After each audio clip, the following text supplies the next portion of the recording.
Good morning, everyone. Mike and Corey here today on December 10th.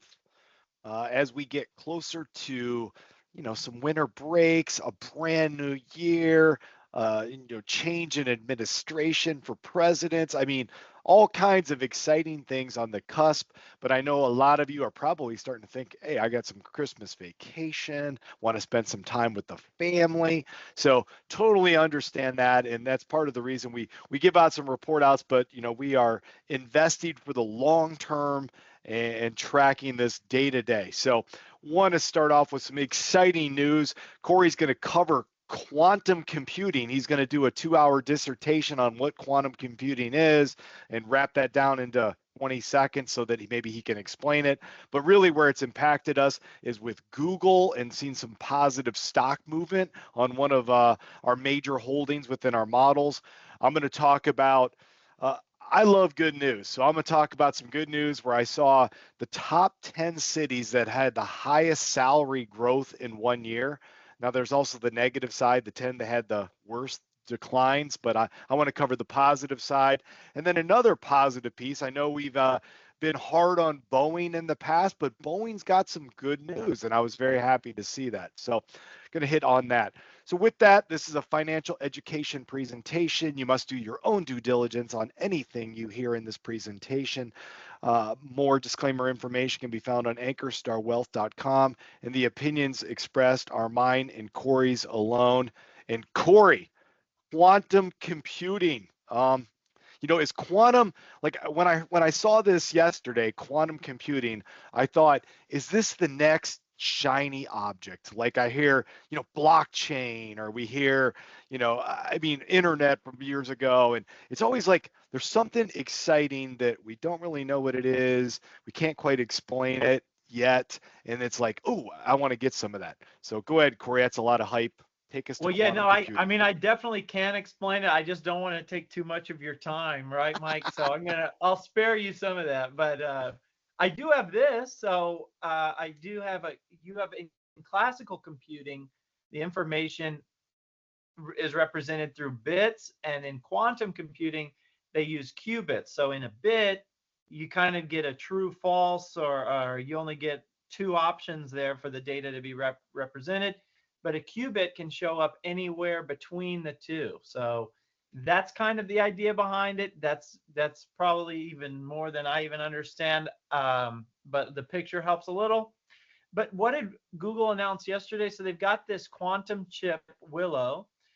They've got a few generations of chips before Willow in this space. So they had Sycamore. There was one other that might not be on this chart, but this is kind of their latest iteration. And this is the kind of the statistic that went viral yesterday.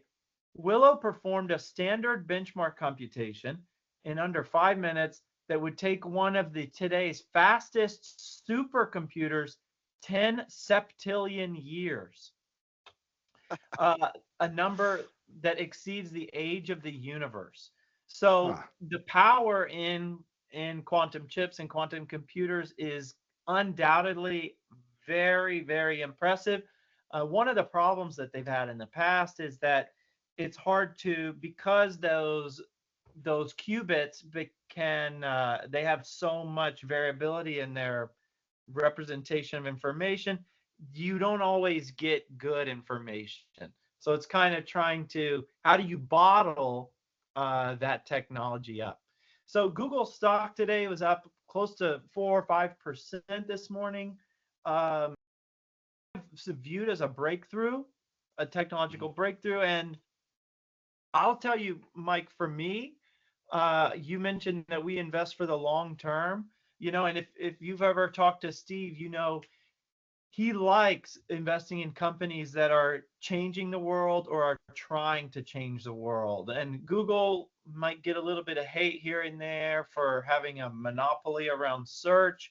But if you look at other things Google's doing, Waymo, with self-driving vehicles and robo-taxis, and then this yesterday, Google, there's no doubt that Google is trying to change the world, and it's a high quality company. So having that as a core holding is is really something we can feel good about, and especially today.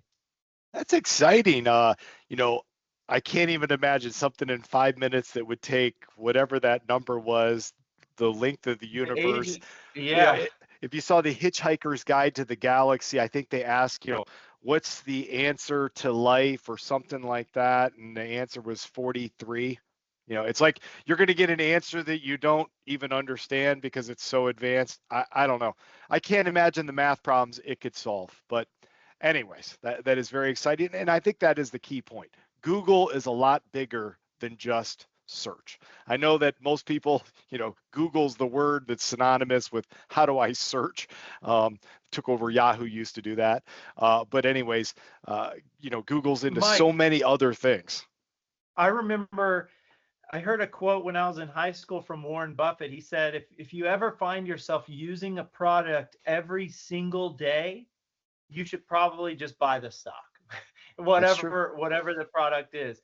And it was, I wish I had bought Google stock when I was using Google search every day, but I did not. I did, however, buy the stock when I started using YouTube every day, and that advice from Uncle Warren, they call him, has helped me. So I mean, that's something that not everybody probably even knows is YouTube and Google. That I mean, that's an assumption. I know we know that, but not everybody knows that. So, you know, I think I switched a lot to Google. I remember I used to use Yahoo for search. I used to use Yahoo for email.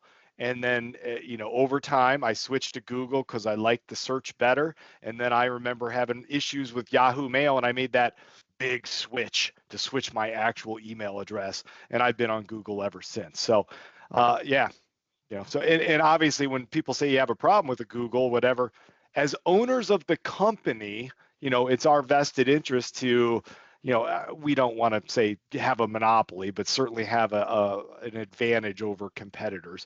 And you know, somebody can create another search engine. There are other ones out there, they're just not as popular. So well, I'm going to talk about something that would be great if you happen to live in one of these cities, but these are the 10 cities where salaries grew the fastest in 1 year. And that's kind of exciting, especially to see 65%.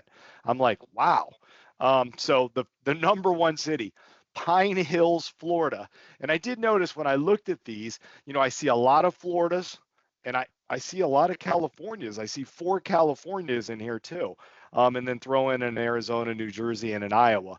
But, you know, biggest increase. Now, when I hear that, I think a couple things. You know, one is, wow, there must be a lot of good jobs going in that city. There must be companies opening up places, you know, opportunity. But then the other side is, I also think, wow, bet you the cost of housing went up 60% as well because suddenly everybody wants to buy a decent house on this salary. So you can see that some of these and what are causing this is existing residents getting good raises and high earners moving into the area. So you know, when you're looking for jobs, thinking about that, and I know like years and years ago it used to be like I had to move to another city to get a good job, and nowadays with you know, things virtual, and you know, it's a lot more flexible nowadays than it was say 30 or 40 years ago. You know, I couldn't even conceive just like, oh, I got to pick up and move for another job, although it happens. Um, you know, also within switching to other states, there's tax implications. So when I see Florida or Texas, I think, wow, those states have pretty favorable tax rates as opposed to California and New Jersey. So I just thought it was a nice article.